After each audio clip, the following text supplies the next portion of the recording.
kulanti wanaagsan mar kale asxaabay meel kastoo aad naga daawanaysaan kusoo dhawaada mar kale iyo mid ka mid ah barnaamijyadaan idinkugu talagalnay maanta waa axad barnaamijkuna waa kii koowaad taariikhduna waa 5 bisha 7 2026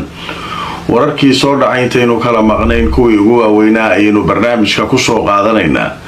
haddaba ugu horeyn waxaynu ku bilaabaynaa Iiraan maanta waxaa haddana mar kale dadweynaha ay sabootinayaan una ducaynayaan salaada janaasadana weliba saakii lagu tukanayaa aayatullaahigii geeriyooday ee dalkaasi cali khamenei haddaba aaskan qaran ayaa socon doona ilaa 9 bisha oo ah markaa la xabaali doono oo markaasi la dhamayn doono hawshan haddaba wararkii ugu dambeeyay saakay laga qoray sheekadan haddaan idinla wadaago Iiraan waxay wadaa weli aaskii qaran ee loo sameynayay aayatullaahigoodii hore cali khamenei magaalada Tahraan ayayna ka socotaa haddaba waxaa la sheegay in markaa ay ka qayb qaadanayaan dad aad u fara badan oo malaayiin lagu tilmaamay inay booqanayaan si ay ugu duceeyaan haddaba waxaa sidoo kale ka qayb qaatay aaskan intii uu socday wafuud ka socotay sida lagu waramay 30 dowladood oo caalamka ah maanta ayaa la sheegay in janaasada lagu dukan doono iyadoo la sheegay in aan la ogeyn janaasada cidda markaasi tujin doonta dadka iyadoo inta badan aayatullaahiga wadankaas uu imaamka yahay oo isagu tujiyo maadaama wiilkii arrimo amni la yiri ma ka qayb galayo yaa tujin doona marka weli marka lama sheegin haddaba waa arki doonaa kollay maalinkii labaad ee hawshu socotaa ilaa marka dambe sabtida iyo axadda markay dhammaato kadib waxaa bilaabanaya in la qaado oo la geeyo magaalada Qum Karbala Najaf oo Iraaqa iyadana kadib la aaso marka odaga qodobka marka isaguna halkaas aan kaga gudbaynaa Iiraan marka hawshaas ayaa ka socota qodobka kale ee barnaamijka ninkii bin Ghafiir ahaa ayaa waxaa la leeyahay wuxuu ka baaqday shir muhiim ah oo ka dhici lahaa magaalada New York kadib markii lagu wargeliyay in loo diyaarsaday shuruuc iyo qawaaniin lagu dacweynayo xabsigana la dhigayo wuxuu dib u eegay magaalada yaa madax ka ah nin muslim ah xaalka waa xun yahay ayuu yidhi odagii markaa lafihiisu u baqaalayay haddaba horey waxaa ninkan ugu dhaganaa dowlado ay ka mid yihiin Faransiiska, Ireland, Spain, Talyaaniga waxaana loo haystay inta badan dhibaatooyinkii uu geystay ilaa dadkii ugu dambeeyay doomihii Gaza ku socday sida uu sawirada qaldan uga soo qaaday iyo waxyaabahaas oo dhan marka arintu haddaba saakay warka ku socda ninka la yiraahdo bin Ghafiir warbaahinta Israa'iil ayaa saakay sheegaysa bin Ghafiir inuu kansalay ama uu joojiyay booqasho uu ku tagi lahaa New York isagoo ka baqaya in xabsiga la dhigo wargeyska weyn ee Israa'iil ka soo baxay liiraado Haaretz ayaa sheegay in wasiirka amniga gudaha Itmar bin Ghafiir uu joojiyay safar la qorsheeyay inuu ku tago New York kaasoo uu kaga qayb gali lahaa shir madaxda booliiska adduunka ay qaramada midoobay qabanqaabisay oo lagu casuumay uu ka qayb gali lahaa haddaba waxaa la sheegay kooxaha u dooda xuquuqda aadamaha inay diyaarsadeen qaabkii xabsiga loo dhigi lahaa marka ninkan laba isugu darsood kooxihii oo maaragtay xuquuqda aadanaha iyo looyaradoodii oo diyaarsan oo ninkan hadduu yimaado inay dacwad kusoo ogaan rabay iyo maamulkii uu hogaaminayay ninkii muslimka ahaa ee meesha madaxda ka ah New York oo isaguna uusan rajo badan ka qabin inuu badbaadinayo odagii marka waxaa la leeyahay meelaan u socdo malahu dhahay waana markii ugu horeysay nin wasiira oo Israa'iili ah uu lafihiisa uga baqo Mareykanka meel kale iska dhaaf waxyaabaha adduunyada kusoo biiray ka bitaa lagu leeyahay Israa'iil wasiir ah oo Mareykanka lafihiisa uga baqaya in xabsi la dhigo waa markii ugu horeysay taariikh macnaha saaxiibka ugu weyn Israa'iil ay leedahay waa Mareykanka isagaa difaaca isagaa ilaaliya haddana odagii maanta lafihiisa u baqaala leeyahay arrinkaas halkaasuu maraya wararka kale ee saakay saaran warbaahinta waxaa ka mid ah shirkadda diyaaradaha sacuudiga laga leeyahay ee la yidhaahdo Saudi Airlines ayaa waxay si kulul u beenisay warar saacadihii lasoo dhaafay laysla dhexmaray kuwaasoo sheegayay in shirkadda diyaarada waaweyn oo kuwa rakaabka qaada Boeing 7 inay markaa u iibisay Iran sacuudiga inuu diyaarada u iibiyo sidee ku dhacday haddaba marka warar kala duwan soo baxay waxaa leeyahay Iran waxaa laga mamnuucay sideedaba cunaqabateyn Yurub iyo Mareykan ay saareen waxaa ku jira inaysan ba iibsan karin diyaarado iyo xataa dayactirkooda marka waxaa leeyahay xataa shirkado Iran xiriir la leh lama siin karo waxba lama sameyn karo marka sacuudiga waxaa leeyahay qaab farsamaysan Iran u weydiisatay shirkado marka iyaguna u soo iibiyaa la leeyahay sida lagu eedeynayo sacuudiga wuxuu iska laaluushayaa la leeyahay Iiraaniyiinta asaga marka diyaaradahan asaga magaciisa shirkadda magaceeda ku soo qaadaysa Mareykanka laga soo gadayaa Boeing kadibna shirkado Iran ayaa lagu wareejiyay shirkado marka yaabay noqotay sacuudiga iyo Iran waaba isku dhaganaa jireen waayadaas sidee marka arrinka u dhacay qaar marka waxa ku fasirayaan in ganacsi ahaan shirkadahan Iiraanka iyo Saudi Airlines ay wada shaqaysanayeen oo Saudi Airlines ay ku jirtay qaar waxay leeyihiin si kale saaxiibtinimo kala jirtay qaar waxba la sheegay hadaba marka waxa soo hadashay shirkadii diyaaradaha Sacuudiga ee Saudi Airlines haddaba wakaalada wararka Anadolu ayaa saaka qortay warbixin ay leedahay shirkadda diyaaradaha Saudi Airlines ayaa si kulul u beenisay inay siisay diyaarado iyadoo ay lahayd oo magaceeda lagu soo iibiyay kooxo cunaqabateyn ay saaran tahay in markaa ay siiyeen shirkadda diyaaradaha Saudi Arabia ayaa sabtidii hore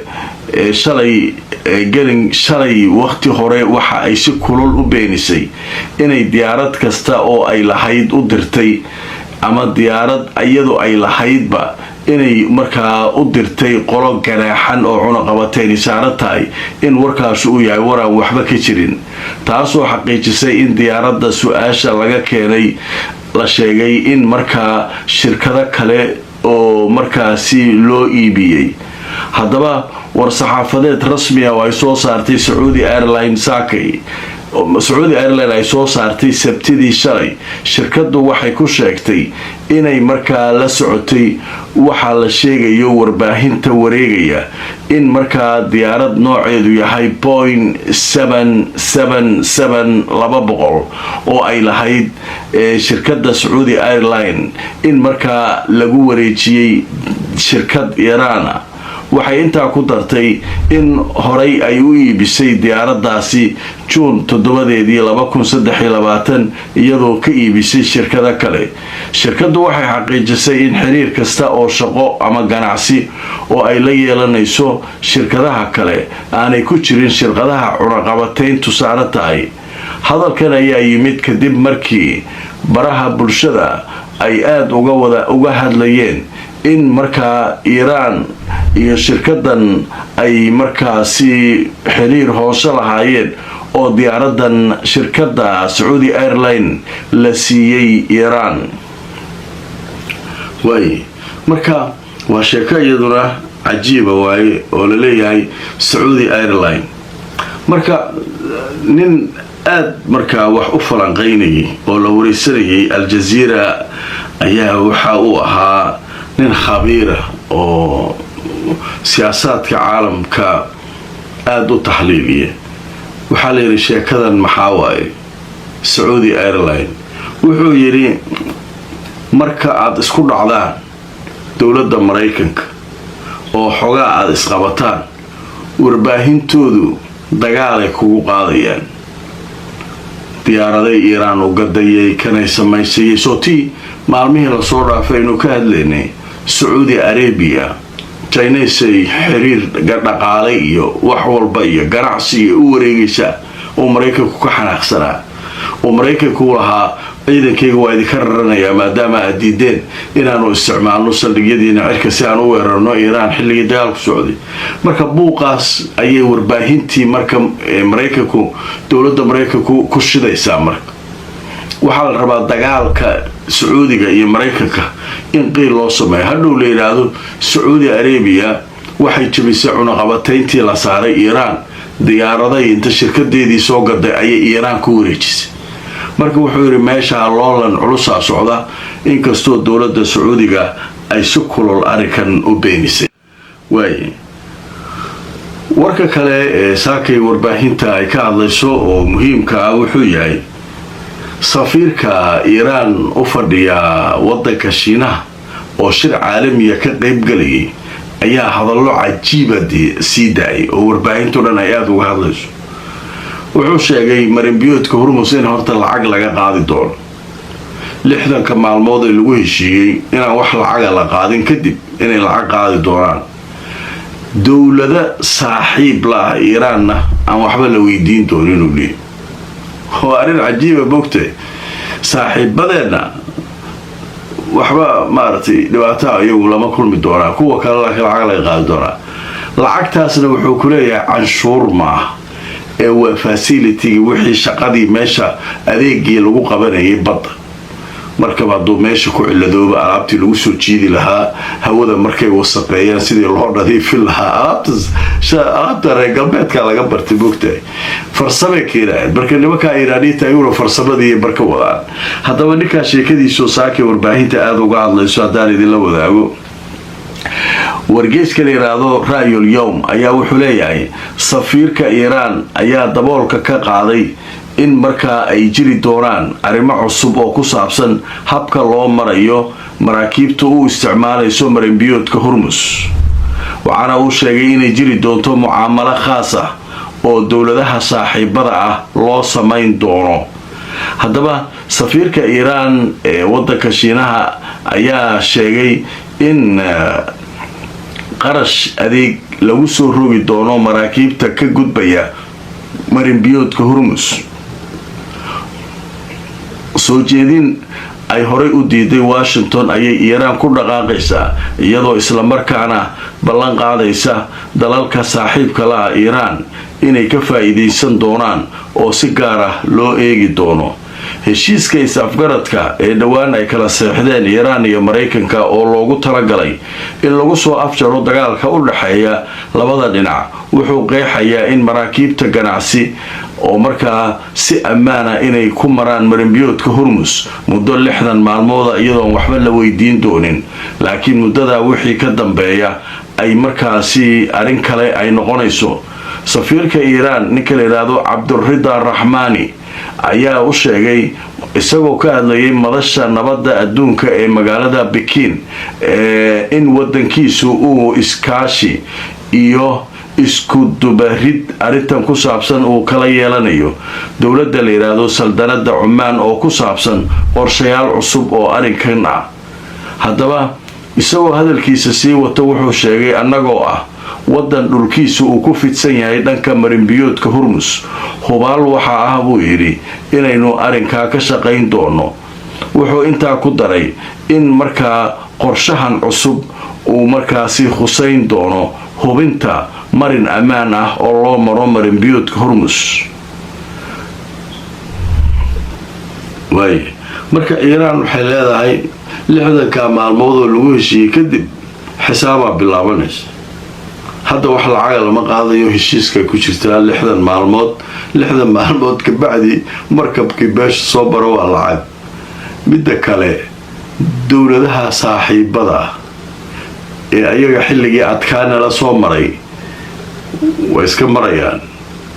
waa la sii shaadaalinaya marka dowladahaas yaa ka mid a shiinaha, ruushka, waxaa dhan way mari doonaan la leeyahay. duwalu sadiiqa la yidhahdaa dowladaha saaxiibka laha bakistan ka mid a dowladahaas iyo wixii ayadoo ay saaxiib u garato kulli way mari doonaan. marka sheekada marka meesha wax ka muuqata waxa waaye marnaba inaan meesha free lagu mari doonin. iiraan say u xoraysatay waa meesha ciday ka baqaysa male. waatay shalay u hanjabaysay ingiriiska iyo faransiiska ay lahayd ka jooga waxa aad meelaha wadaan iyo warbaahinta la isticmaalaysaa miinaan ka saarayna meesha wax miinaha ka saari kartaad bale meesha miinada adigu bagashade